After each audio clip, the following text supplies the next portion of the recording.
കർണാടക, ഗോവ സംസ്ഥാനങ്ങൾ കേന്ദ്രീകരിച്ച് ആദായനികുതി വകുപ്പ് കഴിഞ്ഞ 3 ദിവസമായി റെയ്ഡ് തുടരുകയാണ്.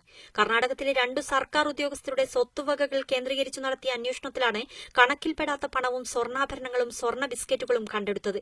പൊതുമരാമത്ത് വകുപ്പിലെ chief planning officer SC Jayachandra, Kaveri Neeravari Nigam limited MD TN Chakkarayappa എന്നിവരുടെ വീടുകളിലാണ് റെയ്ഡ് പുരോഗമിക്കുന്നത്. ഇരുവരെയും സർക്കാർ സർവീസിൽ നിന്ന് സസ്പെൻഡ് ചെയ്തു. ബംഗളൂരുവിലും ബംഗളൂരുവിന് പുറത്തുമുള്ള 10 ഇടങ്ങളിലാണ് പരിശോധന നടക്കുന്നത്. ഇവരിൽ നിന്നും 6 കോടി രൂപയുടെ കണക്കിൽപ്പെടാത്ത പണവും 7 കിലോഗ്രാമിന്റെ സ്വർണ്ണ ബിസ്ക്കറ്റുകളും 9 കിലോഗ്രാമിന്റെ സ്വർണ്ണാഭരണങ്ങളും ആദായ നികുതി വകുപ്പ് പിടിച്ചെടുത്തു. പിടിച്ചെടുത്ത കള്ളപ്പണത്തിൽ 5.7 കോടി രൂപ പുതിയതായി ഇറങ്ങിയ 2000 രൂപ കറൻസിയുടേതാണ്.